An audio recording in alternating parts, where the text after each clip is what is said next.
This is the story of an American air operation. One small campaign in the greatest aerial offensive of this war. In a sense, it is more than the story of a military operation. These planes, high in the skies over Germany, were a symbol of the unshakable unity of the Allies in their determination to fight together until victory and peace had been achieved.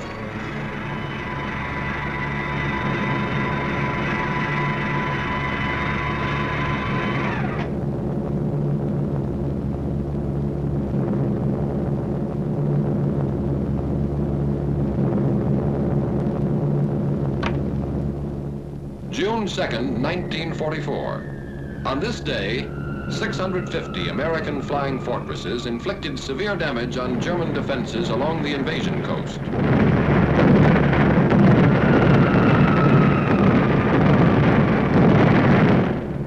Farther north, 300 American liberators bombed military installations in German-occupied northwestern Europe.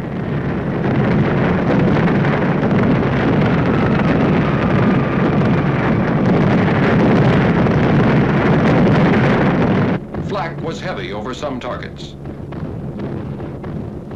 8 of our planes did not return to their bases. On this same day, June 2nd, 1944, a task force of 150 flying fortresses, escorted by 70 fighter planes, attacked railroad and marshalling yards at Debrecen, Hungary. None of these planes returned to their bases on this day. June 21st, 1944. 300 liberators bombed the Focke-Wulf 190 engine factory at Bosdorf, Germany.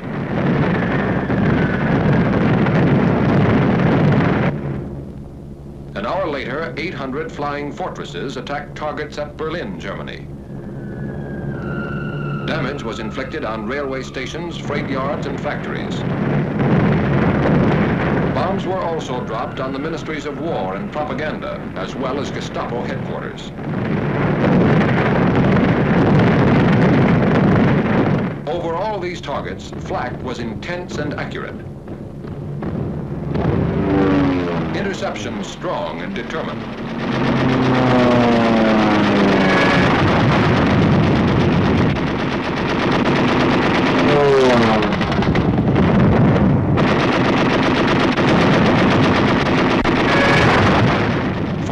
German planes were shot down.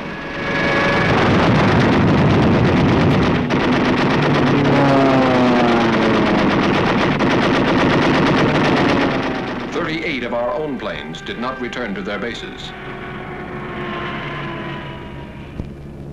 And on this same day, at about the same time, 155 flying fortresses, escorted by fighters, bombed synthetic oil plants and refineries at Ruhland, 70 miles east of Leipzig, Germany.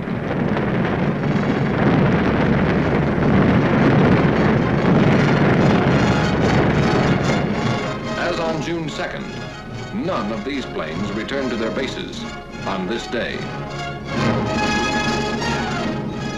This was not a coincidence, and these planes were not lost in action.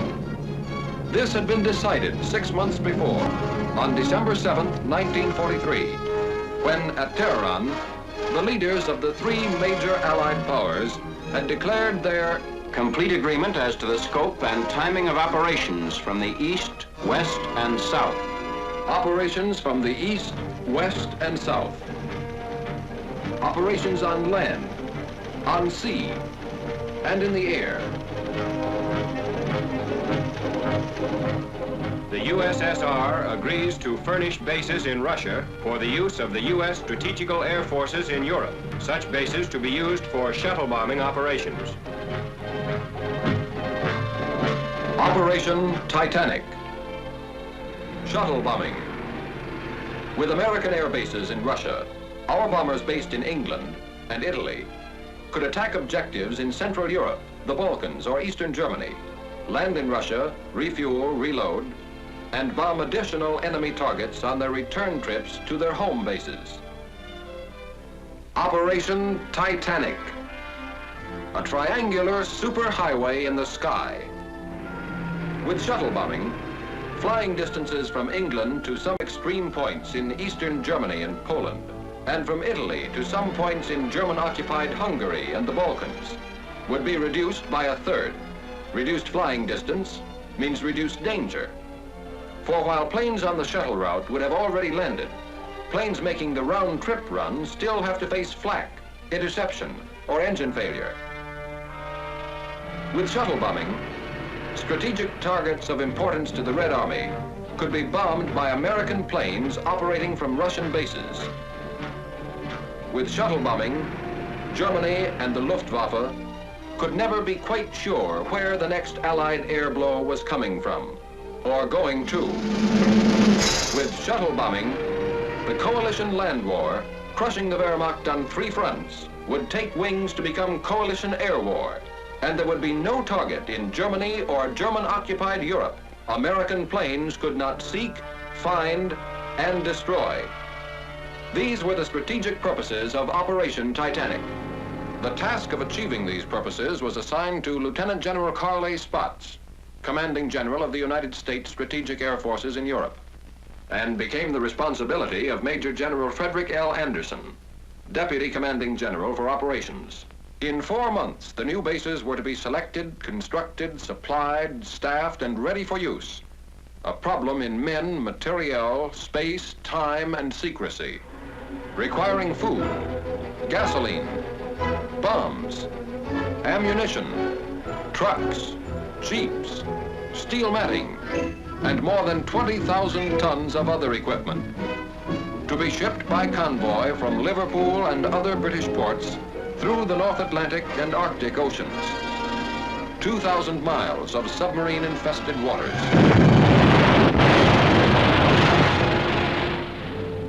Then from Murmansk, the Soviets' Arctic ice-free port, by rail. An additional 2,000 miles. Radio equipment to be flown by ATC from the United States to Russia. A distance of 5,000 miles. Oil and more gasoline by tank car from Iran and British surplus stocks in the Middle East. 3,000 miles. A task force of expert ground crews transported from the United Kingdom to Cairo through the South Atlantic and the Mediterranean. By rail from Egypt to Palestine. By motor convoy through the Holy Land and Iraq. Then up and over the snow-covered mountains of northern Persia to the southernmost end of the Russian Trans-Caucasian Railroad at Tabriz.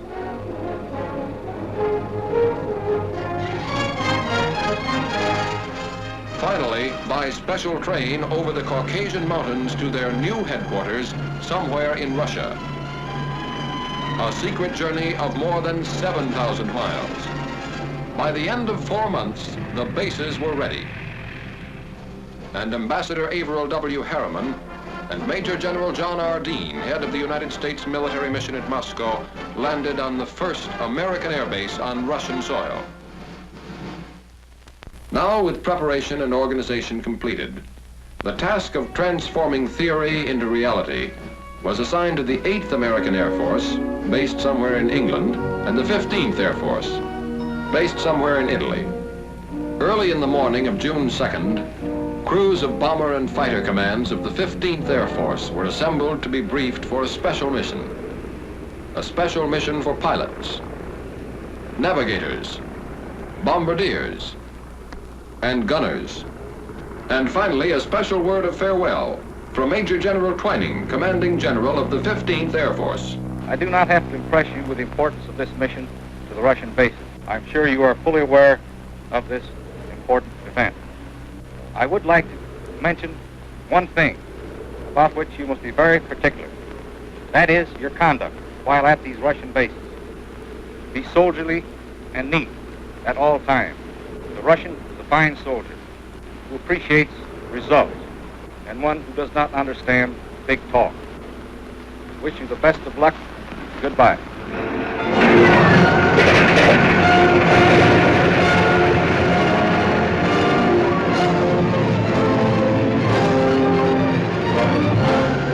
At 0600 hours, the bombers took off. with Lieutenant General Ira C. Aker, Commanding General of the Mediterranean Allied Air Forces, in personal command of the task force, the fortresses left the ground with clockwork precision. One fort every 30 seconds.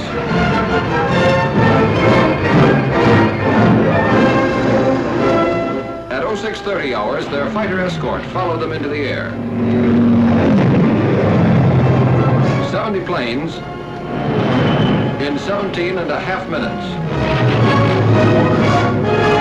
At 0730 hours, the bombers and the first relay of fighters made rendezvous over the Adriatic, and Titanic 1 was on its way. If the shuttle route to Russia was equally practical from England, was now to be proved by the 8th Air Force.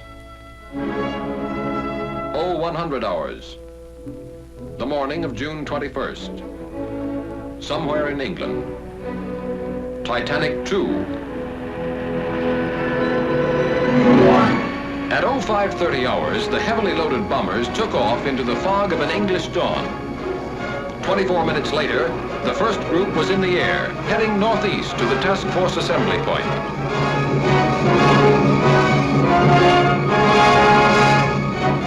At 0800 hours, 2 by 2, the last relay of fighters left the ground.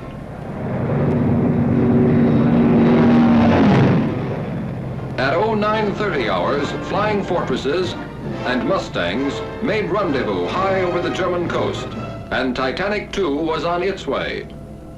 At 1200 hours, it dropped its bombs on the Ruland oil fields and continued to its new bases somewhere in Russia. That is why on June 2nd, and again on June 21st, American planes did not return to their bases somewhere in Italy or England.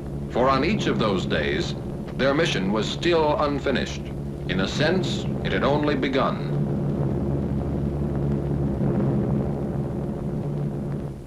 $1,500 hours. What was left of our target was a good 3 hours behind us. But we were still in enemy skies, and we could see the P-51s that were escorting us all the way in, prowling in the skies above.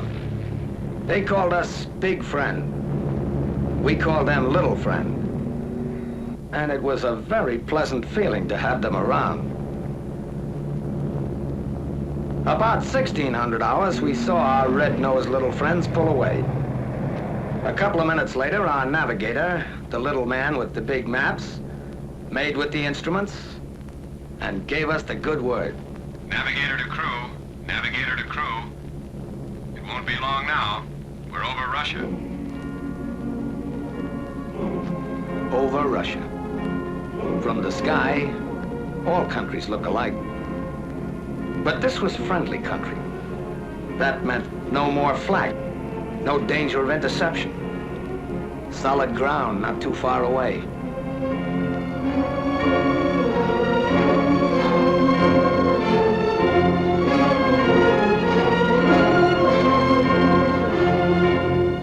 It meant a new country, a new people. Allies we'd heard about, read about, but never seen. How do you get along with people you can't even talk to? Would we like them? Would they like us?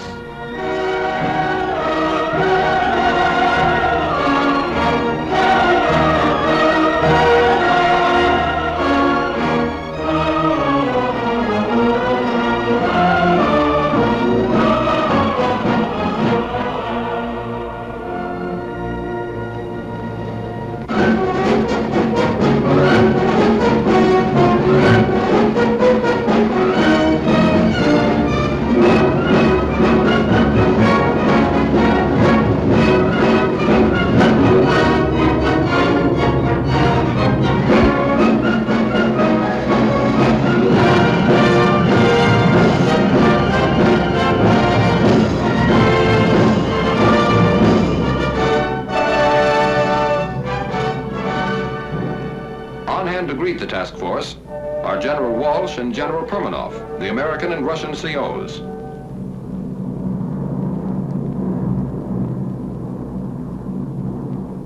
Coming in, Base X looked like any other American airfield. neat rows of GI tents. Runways dotted with B-17s. Ground crews at the edge of the field, their faces to the sky.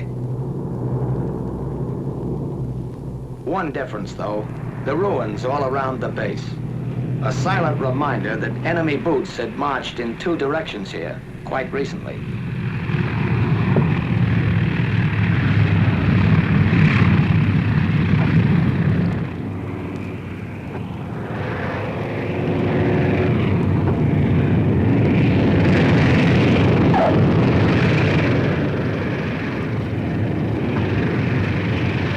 The forts follow each other down, a third of a world away from home.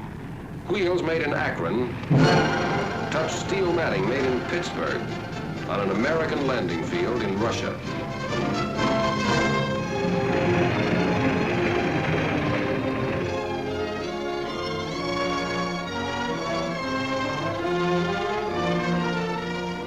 Gower, Messick, Ostrander, Zaffak, Malone, Schultz, Badowski, Travers, McGee, Stanley, Rudenstein, Betts.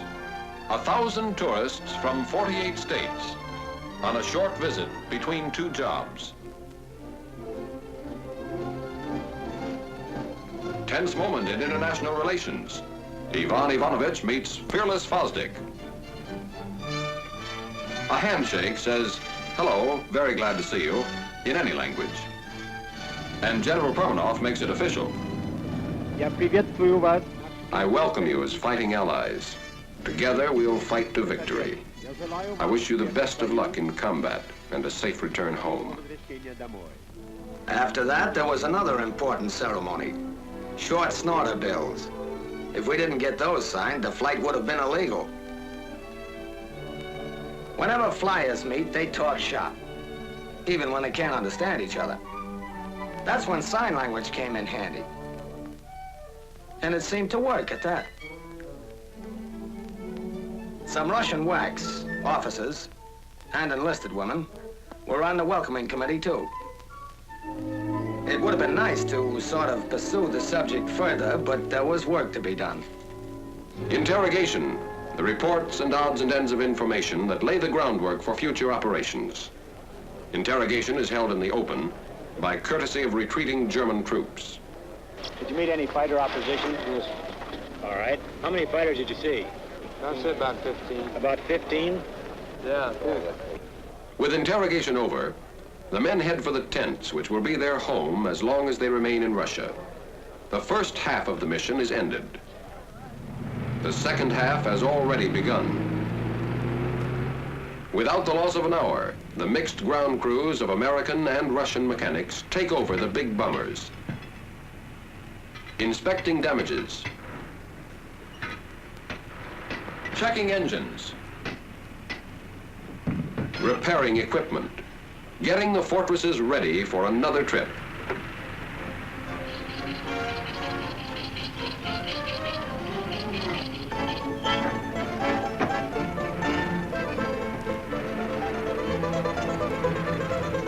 Okay.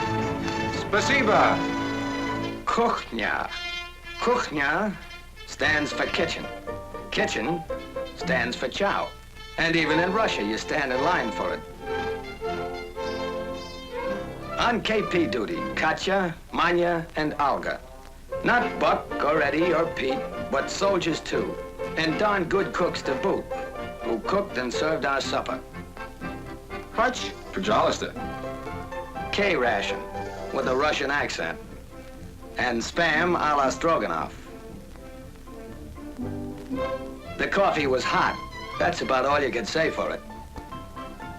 The name was Mashinka. Back at the field, the ground crews stayed with the bombers as long as there was light, making sure that nothing happened that shouldn't when the B-17s went up again. 2100 hours, 9 in the evening, somewhere in Russia. It's noon in Leominster, Massachusetts, lunchtime. It's 10 in the morning in Paragould, Arkansas. The sun is climbing high. In Los Angeles, California, the day is just beginning. The same day, just ending, somewhere in Russia. Small world.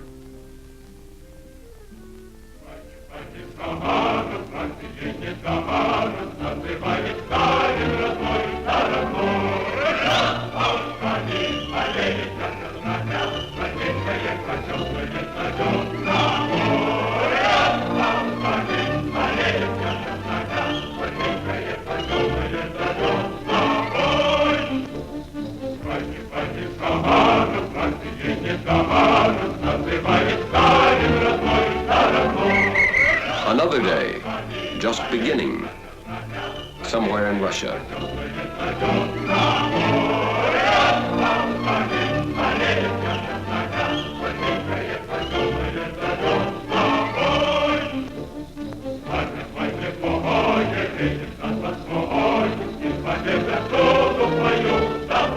Another working day.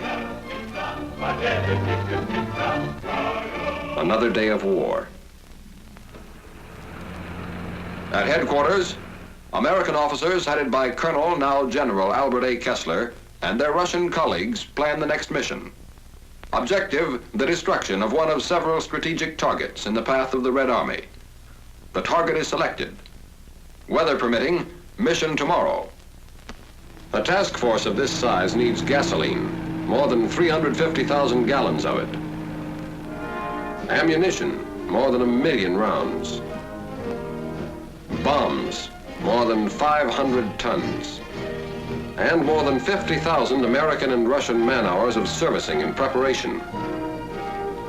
While the ground crews got the forts and fighters ready, our time was our own.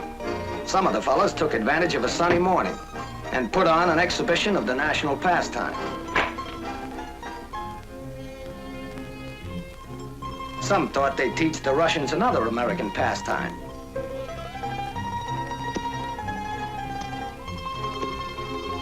And learned that others had taught too well before them. Some tried to bridge the distance home, to let the folks know their wandering boy was somewhere in Russia last night. Some of us, over lunch of borscht and kasha, talked over tricks of the trade with the Russian fighter pilots, whose small, fast yaks are part of the field's defenses, constantly on the alert. Some tried to preserve the more exotic aspects of Base X, like the American nurses that are stationed there, perfectly at home abroad. Some discussed with the Russians current events, literature, Yes. sports, Like that? Yeah. and art. Это хорошо. Это дело другое.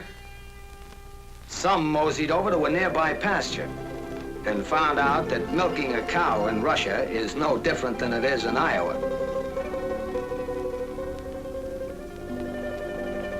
And some of us, explorers at heart, decided to see Russia.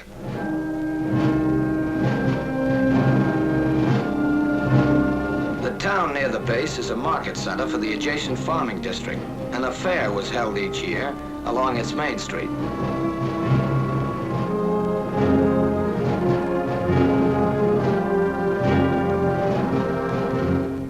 The factory section. Principal industry, the manufacture of leather goods. The Ukrainian Museum, well known for its collection of historical treasures and valuable objects of art. The grave of the famous Ukrainian writer, Korolenko, and his home. The population of the town, 130,000 at the last census, has varied in recent years, and there has been a certain decline in the number of children of school age. Those who have remained, or who have returned from the interior, have recently developed a fondness for an American import known as chvachka. Translation, gum. On the way back to the base, a few miles from the town, there's a monument to a Russian victory over an invading army 200 years ago. Das ist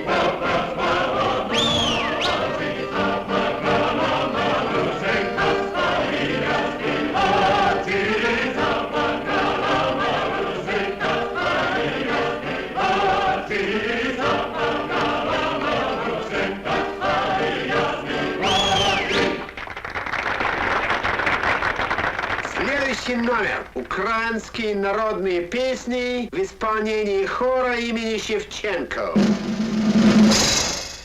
Next number. Ukrainian folk songs by the Shevchenko choir.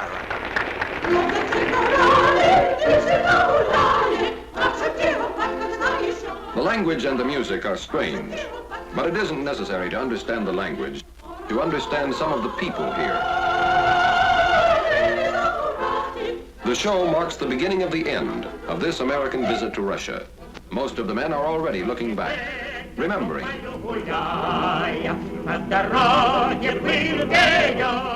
Lieutenant John Morris, navigator of Nanticoke, Pennsylvania, who has the Distinguished Flying Cross and the Air Medal with 4 clusters, was particularly impressed by the medals worn by the Russian soldiers. They don't wear ribbons like we do, but the actual medals. Practically every Russian soldier I ran into was loaded with decorations. Captain Percy W. Stressing, pilot of Rochester, New York, thought the show explained a lot about the Russian people. Those Russians sure like to sing and dance. One of the numbers was kind of a tap dance. I think the Russians resemble Americans in a lot of ways. They've got a great sense of humor. They can laugh and enjoy everything, even though their whole country is in ruins.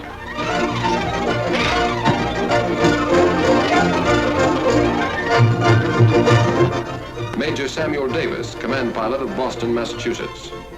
It was good to relax and listen to music and laugh, but you could never forget there was a war on here. Most everybody was in uniform, men, women, even children. I saw a lot of kids who'd been through plenty of action. Some of them who had medals to prove it couldn't have been more than 10 or 12 years old. One of the other fellows told me he ran into one kid who'd been a sniper with the guerrillas and had 21 notches on his rifle butt. A sniper with the guerrillas at his age. Technical Sergeant Louis Zerlnik, engineer gunner of Brooklyn, New York, spent a lot of time with the Russian ground crews. Some of the men on the show, and quite a few around the base too, have been wounded as much as 3 or 4 times. They were working on the base for a rest before going back into combat. Those Russians sure have funny ideas about resting. Staff Sergeant John E. Gagan, tail gunner of Paterson, New Jersey. The show was pretty good. As far as I could see, everybody liked it, including General Aker. He was sitting in the first row with General Permanov or something like that, the Russian base commander. Lieutenant John Mackenzie, bombardier of Paragould, Arkansas. Something I'll remember for a long time were the Russian kids. You got the feeling some of them never had a childhood. They had such old faces. They were pretty shy, most of them, but they seemed to like us.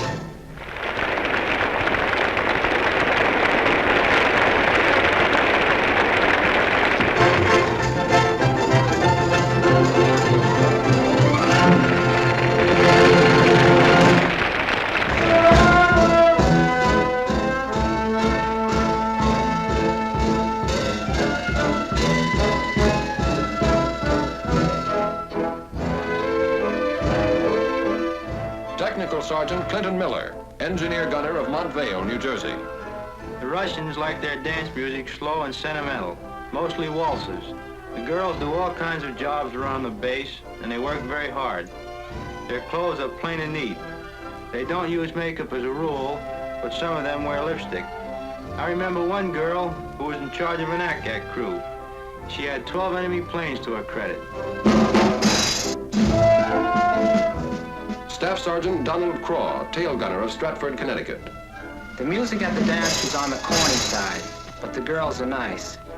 I met a girl from Leningrad whose father was a general. She taught me some Russian words, and I taught her some American slang. It didn't take long before I was saying, "Horror-shaw," and she was saying, "Okay, bud."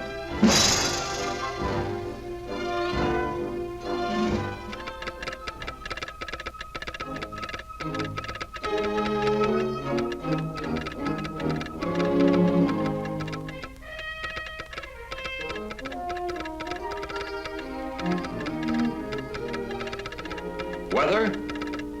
Okay. Takeoff, 0900 hours. Taxi out, 0845. Stations, 0840. Briefing, 0600 hours. Briefing. 0R 1320. Your altitude will be 22,000 feet, which is your bombing altitude. And the place will be the target. Target for today. It may be a locomotive works in Poland, an aerodrome in Hungary, an oil field in Romania, or a tank factory in Germany itself. Whatever the target, today's mission will prove again that no objective in German Europe is secure from American bombers. Your group and wing assembly will be at 12,000 feet over the base.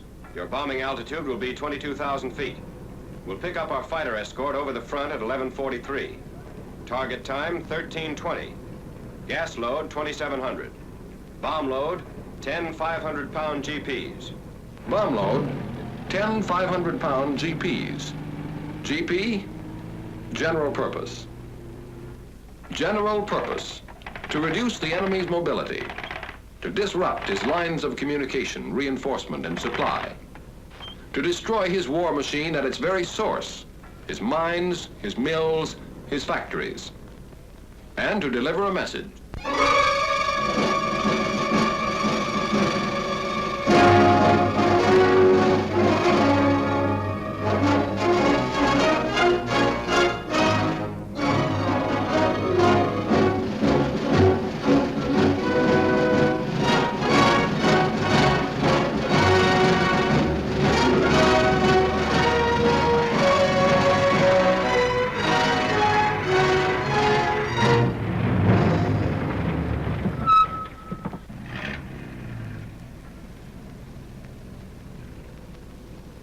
До свидания и счастливый путь.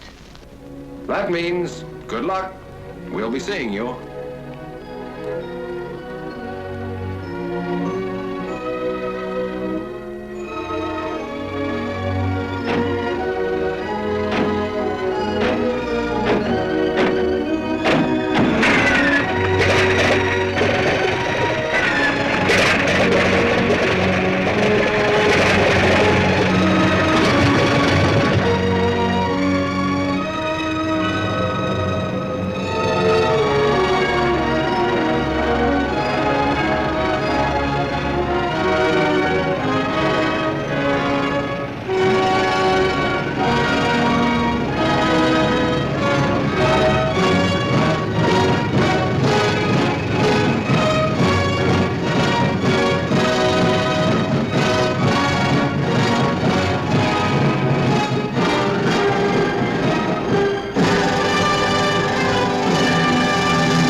During the summer of 1944, 3,800 American planes made the shuttle run to and from Russia over this aerial highway.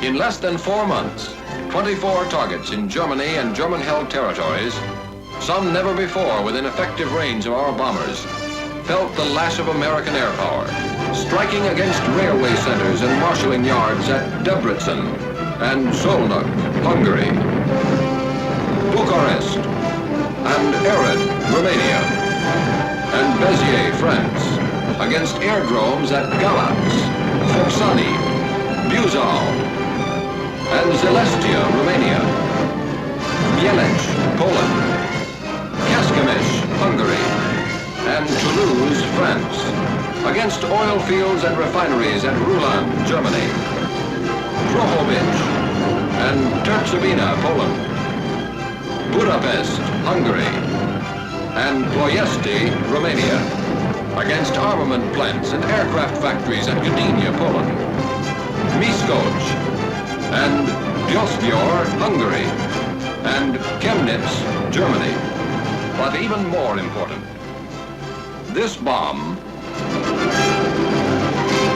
and 10,000 more like it destroyed more than German factories, German oil depots, German railroads. They smashed Germany's last hope of escaping defeat by dividing the Allies. Never before have the major Allies been more closely united, and they're determined to continue to be united so that the ideal of lasting peace will become a reality.